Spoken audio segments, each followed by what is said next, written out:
Halo, assalamualaikum warahmatullahi wabarakatuh. Apa kabar anak-anak hari ini? Sehat semua ya, alhamdulillah kalau sehat semua. Hari ini kita belajar lagi, yaitu tema 7, subtema 1, pembelajaran yang kemarin. Tema 1 kita sudah membahas bangsa Eropa datang ke Indonesia. Yang pertama adalah bangsa Portugis, yang kedua Spanyol, dan Belanda. Selain itu juga ada bangsa Inggris dan Belanda lagi datang ke Indonesia. Lah, untuk itu di pelajaran kedua ini kita bahas apa perbedaan dari penjajahan masa Belanda dan pada saat masa bangsa Inggris ya. Kita lihat. Nah, ini ada di bukumu subtema 2. Di pembelajaran ini, peristiwa penjajahan pada kolonial Inggris itu yang terkenal pada saat letnan gubernurnya adalah Thomas Stamford Raffles. Ya, ini tugasnya dimulai pada tanggal 19 Oktober 1811. Nah, apa kebijakannya? Penjajahan Inggris ini walaupun memang sengsara, tapi lebih mengadakan kemajuan ya. Kebijakan di ilmu pengetahuannya. Inggris ini mendatangkan ahli pengetahuan dari luar negeri untuk mengadakan penelitian ilmiah di Indonesia. Nah, dia juga menemukan bunga bangkai raksasa ya, yang terbesar di dunia yang ada di hutan hingga dinamakan Rafflesia arnoldi. Itu pada masa pemerintahan Inggris. Yang ketiga, Thomas Stamford Raffles ini dia juga menulis buku tentang History of Java. Ya, dia juga yang mulai merintis membuat kebun raya Bogor.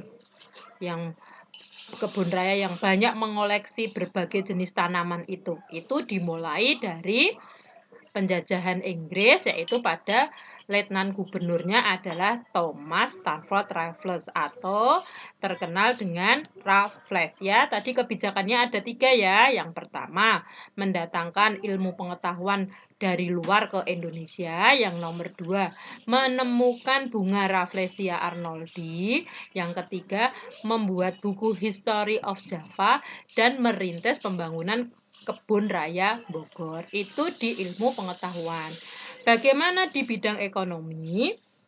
Dia menghapus sistem sewa tanah. Yang pertama, mengadakan sistem sewa tanah. Yang nomor 2, semua tanah milik negara yang akan digarap atau akan ditanami petani, maka dia harus membayar karena semua tanah yang ada di Indonesia semuanya milik negara. Jadi siapa yang mau memakai harus mengerjakan sehingga petani pada kesusahan. Yang lainnya, setelah sistem pajak tanah ini, dia ternyata mengalami kegagalan. Tidak berjalan lancar. Karena apa? Yang pertama, sulit menentukan besar kecilnya pajak bagi pemilik tanah karena semua rakyat mempunyai tanah yang sama. Karena tidak sama, misalnya ada yang punya sawah hanya kecil, ada yang banyak, sehingga sistem pajak tanah ini tidak berhasil karena sulit untuk menentukan besar kecilnya pajak bagi pemilik tanah karena tanahnya tidak semuanya sama. Yang nomor 2, sulit menentukan luas sempitnya tanah dan tingkat kesuburan tanah petani. Seperti yang kalian lihat ya, mungkin di daerah Brebes cocok untuk bawang, tapi di Sukoharjo cocok untuk padi. Seperti itu ya.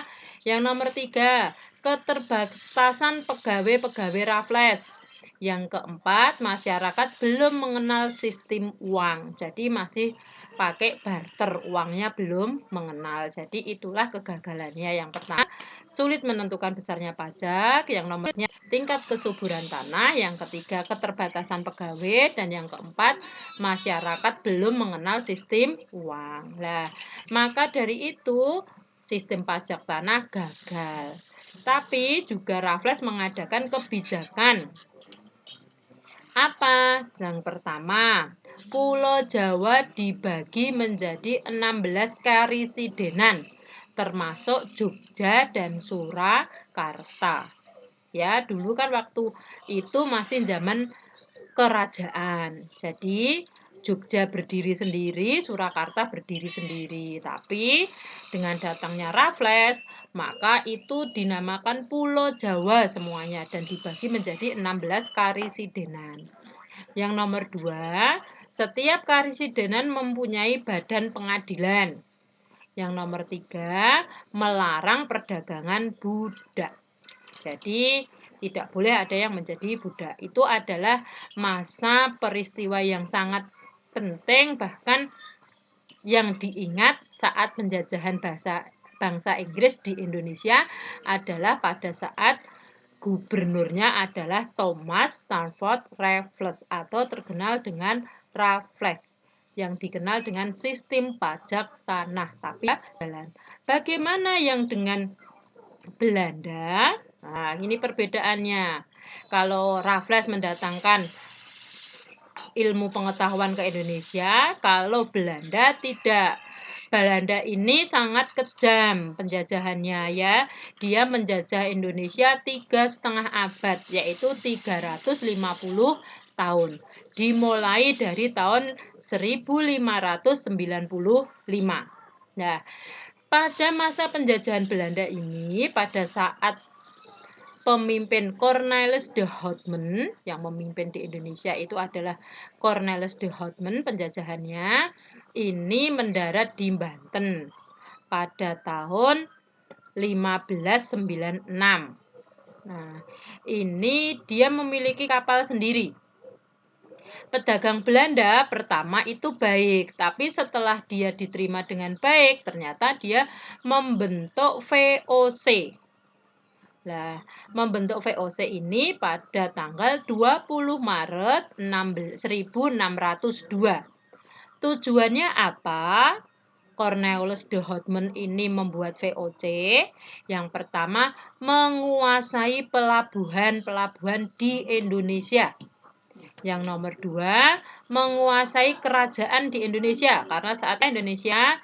Yang nomor 3, memonopoli perdagangan rempah-rempah. Jadi semuanya rempah-rempah yang dihasilkan oleh masyarakat harus dijual ke Belanda dengan harga murah.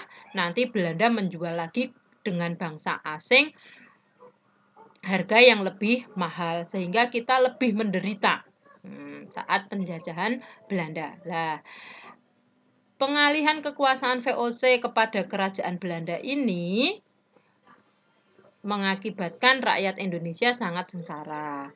Tapi pada abad ke-18 kejayaan VOC mulai runtuh. Karena apa? Kok VOC itu sampai bisa runtuh padahal dia sudah menguasai seluruh Indonesia. Yang pertama, VOC pegawainya pada korupsi. Ya, yang nomor 2, pengawasan terhadap daerah penguasaan VOC sangat luas karena hampir seluruh pelabuhan yang ada di Indonesia yang besar-besar dikuasai oleh Belanda. Itu adalah faktor internal dari dalam. Jadi banyak pegawai yang korupsi dan melakukan pengawasannya kurang karena daerahnya sangat luas. Itu penyebab internal. Penyebab eksternal merosotnya atau mundurnya VOC yang pertama, meletusnya revolusi sehingga ke tangan Perancis. Yang nomor 2, adanya perlawanan dari rakyat Indonesia sehingga membutuhkan uang banyak untuk mengadakan perlawanan terhadap rakyat Indonesia. Jadi ada 2 faktor ya yang menyebabkan VOC merosot. Yang pertama internal, banyak pegawai yang korupsi dan susah untuk melakukan pengawasan terhadap daerah kekuasaan VOC. Yang faktor eksternal, meletusnya revolusi Prancis dan adanya pemberontakan atau penentangan atau perlawanan dari rakyat Indonesia. Nah, pada tanggal 15 Januari 1808 karena VOC itu merosot, maka Cornelis de Houtman diganti dengan Daendels. Ya, setelah dia mendapat kekuasaan dari Jenderal Weyse. Nah, Daendels ini ditugasi oleh Belanda untuk mempertahankan Pulau Jawa dari serangan Inggris. Karena bangsa Inggris juga datang ke Indonesia ingin menguasai Indonesia. Nah, itu Inggris sudah menguasai daerah Sumatera dan Banda. Maka Daendels harus mempertahankan Pulau Jawa. Maka untuk mempertahankan Pulau Jawa, Daendels membuat kebijakan atau membuat langkah-langkah untuk menghindari dari serangan Inggris. Yang pertama, menambah jumlah tentara dengan cara merekrut rakyat Indonesia. Yang nomor 2, membangun pabrik senjata di Semarang dan Surabaya. Yang nomor 3, membangun armada Anyer dan Ujung Kulon.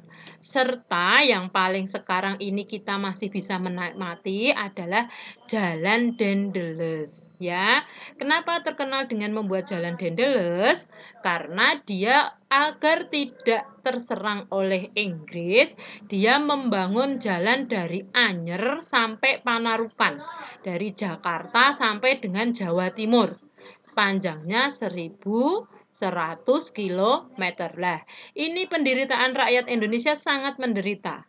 Karena apa? Dia dikerja paksa tanpa diberi upah dan makan, sehingga banyak yang kelaparan dan mati. Yang nomor 5, membangun benteng-benteng pertahanan. Sehingga Daendels ini adalah pemerintahan atau penjajah pada masa Daendels Belanda ini yang paling menyengsarakan rakyat Indonesia karena dia mengadakan kerja rodi, terutama membangun jalan Anyer hingga Panarukan. Nah, dia mengumpulkan uang, mengumpulkan senjata untuk melawan Inggris dengan cara memaksa kerja rodi atau kerja paksa oleh Daendels terhadap rakyat Indonesia. Nah, ini rakyat Indonesia benar-benar dia menderita saat penjajahan Belanda.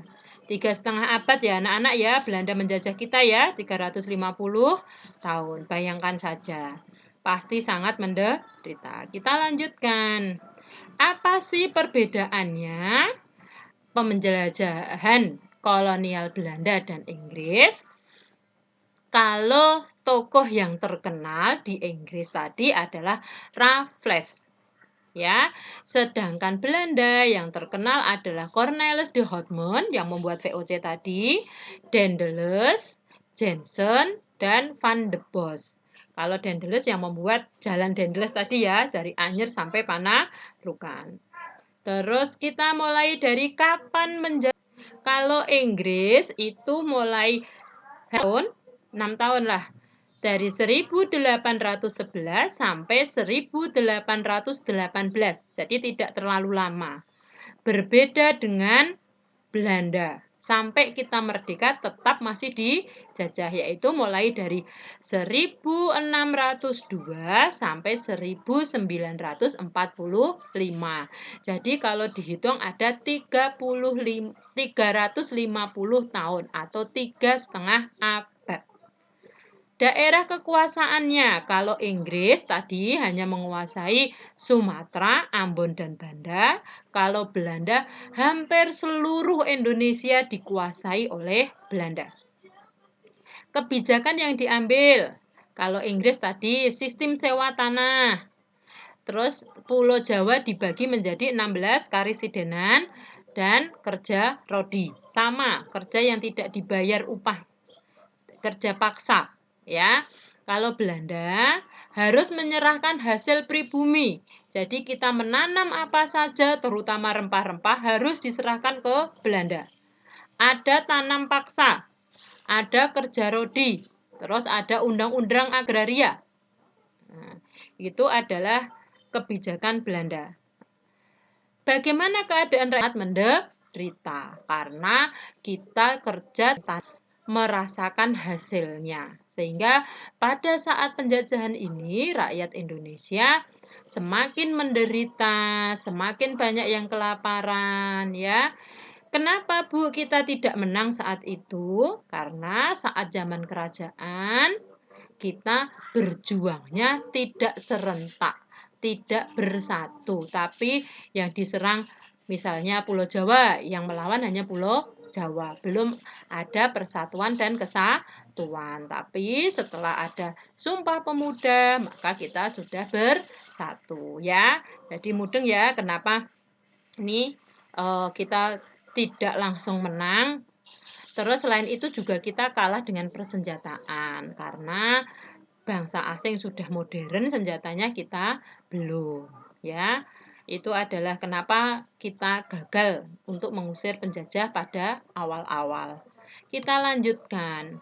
Nah, kita lanjutkan kemarin kita sudah belajar tentang sifat-sifat benda. Berdasarkan sifatnya, benda memiliki 3 jenis, benda padat, cair, dan gas. Lah, sekarang ternyata itu wujudnya berubah. Apa saja perubahan wujud benda? Yang disebabkan oleh suhu lingkungan menjadi panas atau dingin ya. Ada peristiwa membeku, mencair, menguap, mengembun, dan menyublim. Seperti yang ada di diagram pada gambar di samping. Nah, apa itu membeku? Membeku itu cair menjadi padat. Mencair berarti padat menjadi cair. Menguap, cair menjadi gas. Mengembun, gas menjadi cair. Menyublim, apa ya menyublim? Padat menjadi gas. Nah, itu adalah peristiwanya. Artinya sudah ya. Kalian bisa baca bukumu, bacaan di judul perubahan wujud. Sekarang kalian disuruh menjawab pertanyaan. Jelaskan perbedaan peristiwa membeku dan mencair. Sudah jelas ya, kalau membeku tadi dari cair menjadi padat, sedangkan mencair dari padat menjadi cair. Jelaskan perbedaan peristiwa membeku dan menguap. Sama, membeku tadi cair menjadi padat, kalau menguap dari cair menjadi gas. Nah, jelaskan perbedaan peristiwa mencair dan menguap. Jadi cair, sedangkan menguap cair menjadi gas. Apa saja yang menyebabkan terjadinya peristiwa membeku dan menguap? Perubahan lingkungan, terutama suhu, baik dari panas ke dingin maupun dingin ke panas. Peristiwa apa sajakah yang menunjukkan peristiwa mencair? Es batu yang terkena sinar matahari, coklat yang dilelehkan, mentega yang dipanaskan, ya, itu adalah proses dari mencair. Sedangkan peristiwa apa saja yang membeku? Kita bisa membuat es batu, membuat puding, itu kan dari cair menjadi padat. Kita menceplok telur atau dadar telur, itu kan dari cair menjadi padat. Banyak sekali peristiwa membeku, ya. Peristiwa sehari apa sajakah dengan peristiwa menguap? Kita bisa lihat, kita memasak air, airnya berkurang, ya, karena airnya menguap. Kita juga bisa melihat minyak yang kamu semprotkan, minyak cair yang kamu semprotkan ke tubuh, itu juga peristiwa menguap. Ya, paham ya anak-anak ya? Kalau sudah paham, kalian buatlah poster. Ya, poster ini kalian buat, ini sudah dikasih contoh Bu Erni. Posternya seperti ini boleh, kamu boleh yang lainnya. Kalian buat sebagus mungkin ya, nanti dikumpulkan. Paham ya tugasnya ya, membuat poster perubahan wujud ya, membuat skema ya. Kalau sudah, kita lanjutkan ke nyanyi. Kalian pasti setelah membuat poster, kalian capek, kalian bisa mendengarkan lagu Rayuan Pulau Kelapa. Bagaimana lagunya? Kita dengarkan yuk.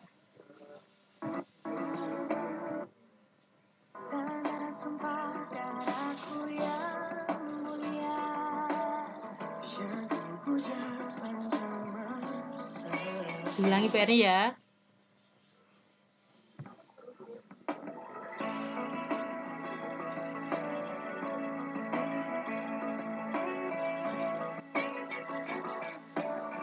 Tanah airku Indonesia, negeri elok amat ku cinta. Tanah amat darahku yang mulia, yang ku puja sepanjang masa. Tanah yang pulau kelapa pulau melati pujaan bangsa sejak dulu kala.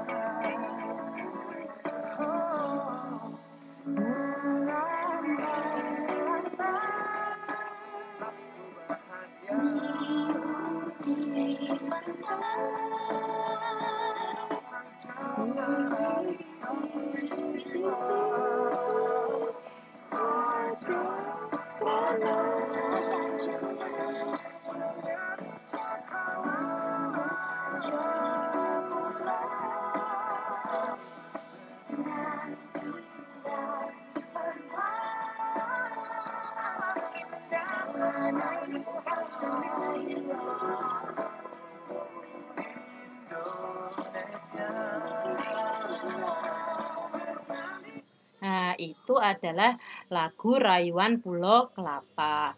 Lagu ini adalah lagu wajib yang kalian harus bisa menyanyikan.